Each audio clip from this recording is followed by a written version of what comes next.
구독, 좋아요 눌러주세요. 시청자 여러분 안녕하십니까? 비즈니스 투데이 고유경입니다. 2월 25일 목요일 오늘의 주요 뉴스 전해드립니다. 첫 소식입니다.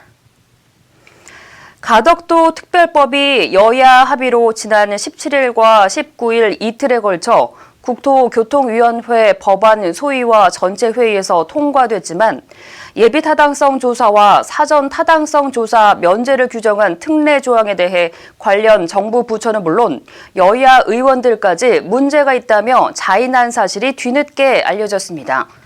국회 회의록에 따르면 17일 법안심사 소위원회에서 조응천 더불어민주당 의원은 뭘 만들지 모르고 만든다는 것이라며 논리적으로 안 맞는 것 같다고 말했습니다.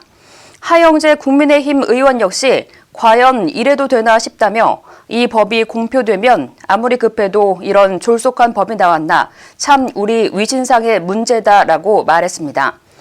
이런 가운데 국토부가 신공항 건설 소요 예산이 당초 부산시가 주장하는 7조 5천억 원이 아닌 4배에 가까운 28조 6천억 원으로 추산된다는 내용의 일부 보고서를 제출하며 사실상 반대 의견을 낸 것으로 확인됐습니다. SK와 미국 수소기업 플러그 파워가 아시아 합작회사 설립 등 양사 간의 구체적인 사업계획 실행을 최종 합의했습니다. SK는 플러그 파워와 합작법인을 설립해 국내 수소 생태계를 조기에 구축하고 아시아 시장에 공동 진출하는 등 사업 모델을 구체화할 예정입니다. 합작회사는 2023년까지 연료전지와 수전해 설비 등 수소사업 핵심 설비를 대량 생산할 생산기지를 국내에 건설할 계획입니다. 특히 중국에서는 국영전력회사와 수소 생산 및 연료전지 발전 분야 협력을 추진하는 한편 상용차 제조기업과도 협력 관계를 구축해 차량용 연료전지를 공급한다는 목표입니다. LG AI 연구원이 세계 최고 권위의 인공지능 학회인 국제인공지능학회에 토론토 대학과 공동으로 진행한 설명하는 AI와 연속 학습 분야 논문 총 2편을 발표했습니다. 설명하는 AI는 단순히 결과만 알려주는 AI가 아니라 어떤 근거를 바탕으로 결과가 도출이 됐는지 인간이 쉽게 이해할 수 있도록 논리적으로 설명하는 기술을 말합니다. 연속학습은 마치 사람처럼 단기 메모리를 사용해 과거의 중요한 데이터들을 저장해 새로 학습한 내용들을 종합적으로 판단할 수 있게 하는 기술입니다.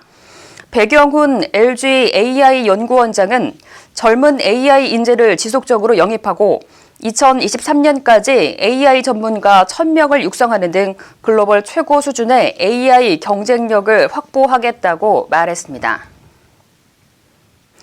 현대차는 안전과 편의성을 강화한 소형 트럭 201 포터2를 출시했다고 밝혔습니다. 201 포터2는 전방 충돌 방지 보조와 차로 이탈 경고 등을 모든 트림에 기본으로 장착하는 등 기존의 선택 사양이던 안전 사양을 대폭 확대했습니다. 더블캡 모델에서는 프리미엄과 모던 트림에만 기본 적용되던 2열 파워 윈도우가 스마트 트림까지 확대돼 편의성을 높였습니다. 201 포터2 가격은 스타일 1,705만 원, 스마트 1,775만 원, 모던 1,077만 원, 프리미엄 1,990만 원 등입니다. 르노 삼성 자동차가 22일 포천 레이스웨이에서 진행된 한국자동차 전문 기자협회의 2021 올해차 시상식에서 소형 SUV XM3와 전기차 세단 르노 조에가 12개 부문 총 3개 부문에서 수상했다고 밝혔습니다. XM3는 올해 소형 SUV와 올해 디자인 등 총 2관왕의 영예를 안았고 르노 조에는 올해 전기차 세단에서 수상했습니다. 르노 삼성자동차 김태준 영업본부장은 2021년을 올해 차 3관왕이라는 소식과 함께하게 되어 기쁘고 영광스럽다며 새로운 희망과 도약으로 이어질 수 있도록 올 한 해 고객들에게 1등 품질과 신뢰로 보답하는 르노 삼성자동차가 될 수 있도록 최선을 다하겠다고 말했습니다.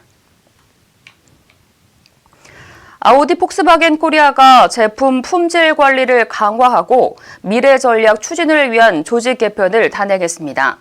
아우디 폭스바겐 코리아는 이번 조직 개편을 통해 기존 PDI 기능을 품질 부문과 프로세스 부문으로 이원화하고 그룹 애프터 세일즈 조직을 통합했습니다. 내비게이션과 인포테인먼트 시스템 테스팅과 현지화를 담당하는 기존 기술개발센터는 지난해 12월 신설한 디지털 전담 조직, 디지털화 및 고객 중심 경험으로 이관됩니다. 르네 코네베아그 아우디 폭스바겐 코리아 사장은 디지털화와 전동화를 본격적으로 추진함에 따라 제품 라이프 사이클에 걸쳐 유지 관리해야 하는 제품 본연의 가치인 품질을 높이기 위한 조직 역량 강화에 힘쓰고 있다고 말했습니다. 아모레퍼시픽의 프리미엄 브랜드 설화수가 진설 메이크업 라인을 출시한다고 밝혔습니다. 제품은 진설 세럼 쿠션과 세럼 파운데이션, 파우더 팩트 등으로 구성됐습니다. 아모레퍼시픽 관계자는 진설 메이크업은 진설 스킨케어 라인에 성분이 함유돼 메이크업을 하고 있는 동안에도 주름 개선 효과를 유지시켜준다고 설명했습니다. 문재인 정부가 임기 말로 접어들면서 최근 정책 주요 현안마다 당정 간 이견이 본격화하고 있는 양상을 보이고 있습니다. 국토교통부와 기획재정부, 법무부 등 3개 부처가 일제히 우려를 표한 가덕도 신공항 특별법 추진과 함께 이낙연 더불어민주당 대표와 홍남기 경제부총리가 갈등한 4차 재난지원금 문제 등이 대표적인 사례입니다. 특히 월성 원전 경제성 평가 조작 사건을 계기로 공무원들이 정책 추진 과정에서 법적 문제로 사후 처벌될 가능성을 우려하며 난색을 표하는 등 레임덕 징후도 보이고 있습니다. 한편 민주당은 4월 보궐선거와 내년 대선을 앞두고 임기 말 정책 추진은 당이 주도하겠다며 군기 잡기에 나서는 모양새입니다. 24일 대전 고검을 방문한 박범계 법무장관이 당초 고검 검사들과의 간담회를 추진했다가 대상자 대부분이 연가를 내고 출근하지 않아 무산된 것으로 전해졌습니다. 이를 두고 검찰 내부에서는 친정권 검사 대부분이 유임된 최근 검찰 인사 등과 관련해 박 장관에 대한 반감이 반영됐다는 얘기가 나오고 있습니다.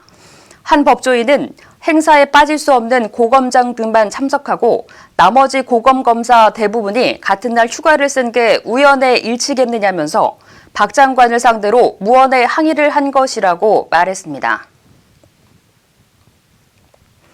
이상으로 오늘 비즈니스 투데이를 마칩니다. 오늘도 함께해 주신 여러분 감사합니다.